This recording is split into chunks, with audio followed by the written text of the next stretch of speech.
नमो नमः मित्राणि, आप सभी का संस्कृत ज्ञानदायिनी चैनल में बहुत बहुत स्वागत है। मित्रों, हम लोग प्रशिक्षित स्नातक शिक्षक भर्ती परीक्षा 1999 के व्याख्यात्मक हल प्रश्न पत्रों का अध्ययन कर रहे हैं। आज के इस वीडियो में हम लोग 69 नंबर के क्वेश्चन से अध्ययन की शुरुआत करते हैं। तो चलिए देखा जाए। आज का हमारा पहला प्रश्न है कि निम्नलिखित वर्गों में से चतुर्थी विभक्ति के रूप किस वर्ग में है। तो तस्मै ता चतुर्थी विभक्ति का रूप है। इसके व्याख्यात्मक चारों जो व्याख्या दिया है उसको देखते हैं। तो किम यानी कि पुल्लिंग का रूप प्रथमा में क्या बनता है, तो कह कऊ के कम कऊ कान ऐसे बनता है। और तद शब्द जो है पुल्लिंग का द्वितीया में क्या रूप बनता है, तो तम तौ तान बनता है पुल्लिंग में। और तद का स्त्रीलिंग में बनता है तस्याह तयो तासाम। षष्ठी में बनता है, षष्ठी में क्या बनता है, तो तस्याह तयो तासाम। लेकिन उसी तद का पुल्लिंग में रूप बनता है चतुर्थी विभक्ति में कि तस्मै ताभ्याम तेभ्यः रूप बनता है। तद स्त्रीलिंग चतुर्थी विभक्ति में बनता है तस्यै ताभ्याम ताभ्यः, तस्यै ताभ्याम ताभ्यः। और यही पुल्लिंग में क्या बना है, तो तस्मै ताभ्याम तेभ्यः। आगे अगला क्वेश्चन देखते हैं।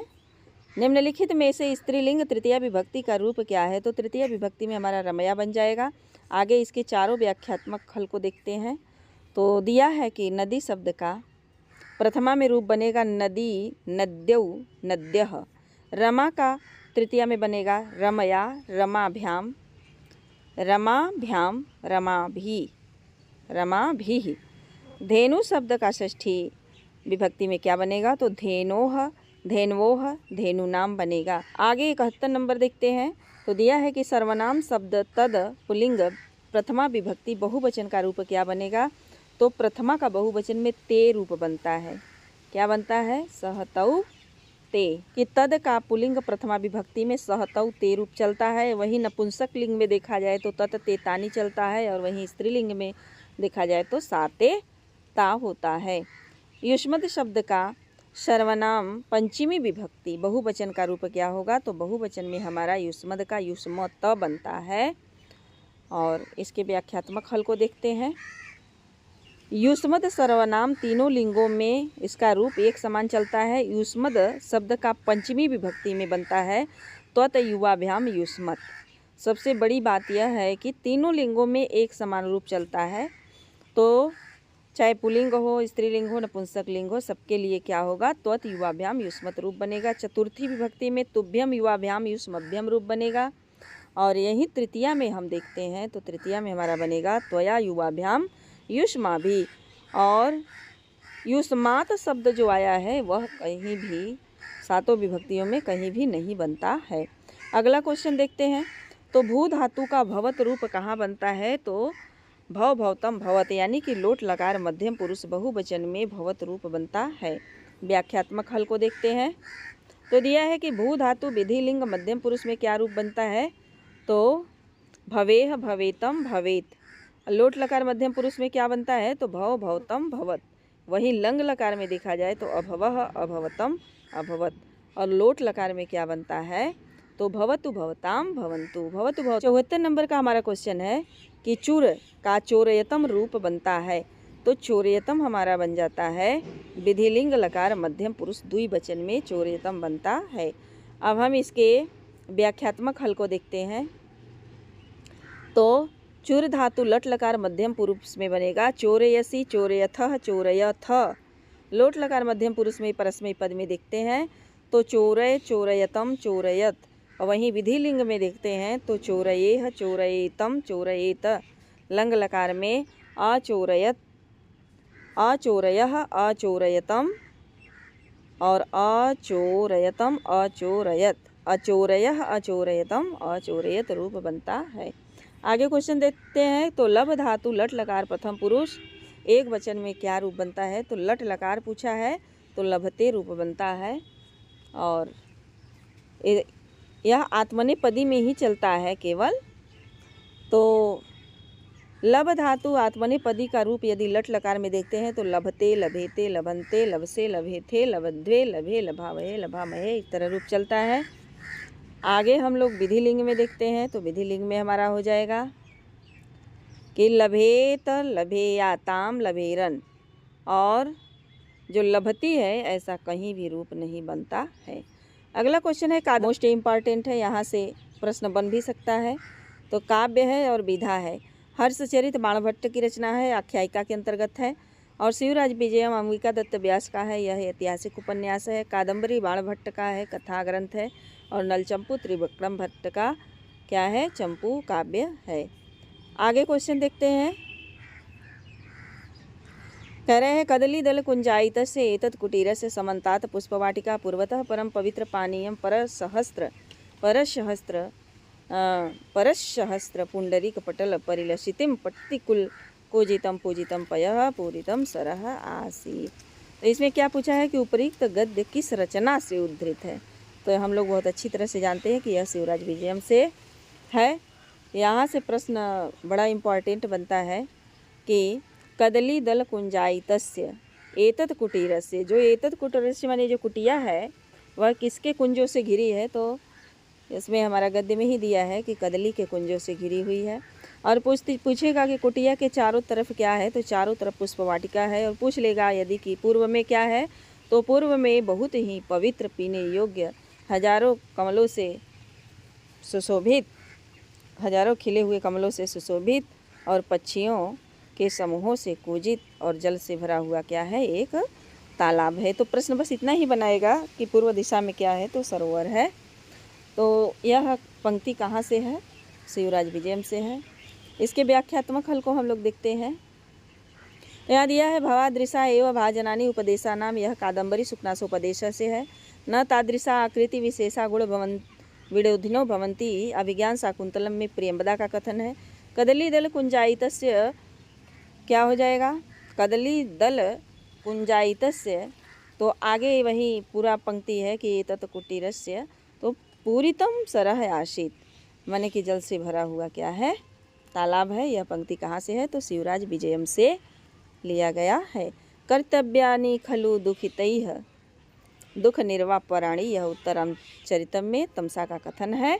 अतः विकल्प क्या है, सी सही है। अगला क्वेश्चन है कि अकाल कुसुम प्रसवाः इव मनोहराकृतो अपि लोक विनाश हेतवः शमशान अग्नयः इव अतिरौद्रभूतयः तैमीरिका इव दूरदर्शिनः उपसृष्टा इव क्षुद्राधिष्ठित भवनाः और श्रूयमाणः अपि प्रेतपटाः इव उद्वेजयन्ति। यह गद्यांश किस ग्रंथ से है, तो यह हमारा सुखनासोपदेश यानी कादम्बरी सुखनासोपदेश से लिया गया है। कहाँ से है, तो कादम्बरी सुखनासोपदेश से उद्धृत है। आगे व्याख्या देखते हैं हम लोग। करें वेदा एतस्य एव वंदिनः गायत्री अमुमेव गायती, यह कहाँ से है, तो शिवराज विजयम से है। और सूर्य के बारे में वंदना किया गया है। प्रणय एव व्याहरति शोकश्च, यह उत्तर रामचरितम में आया हुआ है। अकाल कुसुम प्रसवा इव प्रेतपटः इव उद्वेजयन्ति, यह कहाँ का है, तो कादम्बरी सुखनासोपदेश से अवतरित है। इसमें सुखनास चंद्रापीठ को उपदेश देते हुए, किसको, तो चंद्रापीठ को उपदेश देते हुए कहते हैं कि लक्ष्मी जो होती है, लक्ष्मी से उन्मत्त राजागण बिना समय में खिले हुए फूलों के सदृश होते हैं, माने सुंदर आकृति होते हुए भी वह लोग विनाश के कारण बन जाते हैं। को अन्यो हूत वहात दग्धुम प्रभवती, अभिज्ञान शाकुंतलम का में है और अनसुईया का कथन है, मोस्ट इम्पॉर्टेंट है। आगे क्वेश्चन देखते हैं क्या दिया है। तो आगे अगला हमारा क्वेश्चन है कि सुकनास ने किसे उपदेश दिया, तो सुकनास ने चंद्रापीठ को उपदेश दिया था। और इसका व्याख्यात्मक हल देखते हैं। तो तारापीठ कहाँ का राजा था, तो यह उज्जैनी का राजा था। इसका तारापीठ में 4 अक्षर है और उज्जैनी भी लगभग 4 अक्षर है, तो इससे हम लोग पकड़ लेंगे कि यह उज्जैनी का राजा था। और चंद्रापीठ के क्या थे, ये पिता थे। और वंशंपायन सुकनास का क्या था, पुत्र था। वंशंपायन जो सुकनास तारापीठ का मंत्री था, उसी का क्या था, पुत्र था। सुकनास तारापीठ का प्रधान अमात्य जो चंद्रापीठ को राज्याभिषेक के समय क्या देता है, उपदेश देता है। और पुंडरीक के अगले जन्म का नाम क्या था, वंशंपायन था। अगला क्वेश्चन हमारा है कि गद्यकार बाणभट्ट का स्थिति काल क्या है, तो 7वीं शताब्दी का पूर्वार्ध क्या हो जाएगा, 7वीं शताब्दी पूर्वार्ध या 7वीं शताब्दी। और कवियों का हम स्थिति काल देखते हैं व्याख्या के माध्यम से। तो भारवी का है हमारा 6वीं शताब्दी और बाणभट्ट का है 7वीं शताब्दी का पूर्वार्ध, बामन का हमारा है 8वीं शताब्दी और रत्नाकर क्या हो गए नवरत्न यानी कि नवम शताब्दी। अगला क्वेश्चन हमारा है तेजोदय से युगपद व्यसनोदयाभ्याम लोको नियम्यत इव आत्मदशांतरेषु यह किस पात्र का कथन है। तो यह किसका है तो कण्व शिष्य का कथन है। आगे इसके व्याख्या को हम लोग देखते हैं। तो दिया है कि ययाते इव शर्मिष्ठा भर्तुः बहुमता भव, काश्यप की उक्ति है। तेजोदय से युगपद व्यसनोदयाभ्याम और लोको नियम्यत युव आत्मदशांतरेषु अभिज्ञान शाकुंतलम में प्रस्तुत सूक्ति शिष्य कण्व का शिष्य कहता है, यानी कि शिष्य का कथन है कि संसार में दो तेज सूर्य और चंद्रमा एक साथ उदय और अस्त होने से क्या हो रहे हैं तो अपनी अवस्था विशेष के परिवर्तन से मानो क्या कर रहे हैं लोगों को नियंत्रित कर रहे हैं। कामः इदानीं सकामो भवति, यह किसका कथन है तो अनसुईया का कथन है यह कि कामदेव की इच्छाएं अब पूर्ण होंगे। और ये स दुर्वासा सुलभ कोपो महर्षि, यह प्रेमदा का कथन है और विकल्प भी हमारा सही हो जाएगा। अगला क्वेश्चन है उद्गलित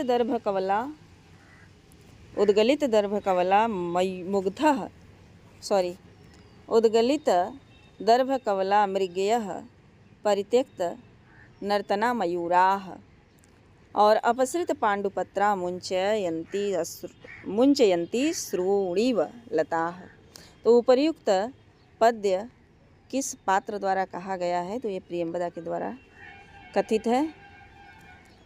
इसके व्याख्यात्मक हल को हम लोग देख लेते हैं। तो दिया है कि मम बिरहजाम न त्वं वस्से शुचम गणयिष्यसि, यह कण्व का कथन है। रक्षितव्या खलु प्रकृति पेलवा प्रिय सखी, यह अनसुईया का कथन है। और उद्गलित दर्भ कवला मुंचयन्ती अश्रुणीव लता, ये किसका है तो अभिज्ञान शाकुंतलम में प्रियंवदा द्वारा कथित है। प्रस्तुत गद्य में शकुंतला की विदाई के समय प्रियंवदा क्या कहती है कि शकुंतला के जाने के वियोग से हरिणियों ने क्या किया है उद्गलित दर्भ कवला यानी कुशों के ग्रास को उगल दिया है और मयूरा परित्यक्त नर्तना मोरों ने नाचना छोड़ दिया है। वरह खलु एसह ना अशी, यह गौतमी का कथन है कि यह जो है आशीर्वाद नहीं बल्कि वरदान है। तो मित्रों आज यहीं तक, इसके आगे का क्वेश्चन मैं अगली वीडियो में लेकर आऊँगी। यदि आप हमारे चैनल पर नए हैं तो चैनल को सब्सक्राइब कर लें, बेल आइकन को प्रेस कर लें ताकि हम जो भी वीडियो अपलोड करें उसका नोटिफिकेशन आपको मिलता रहे। धन्यवाद।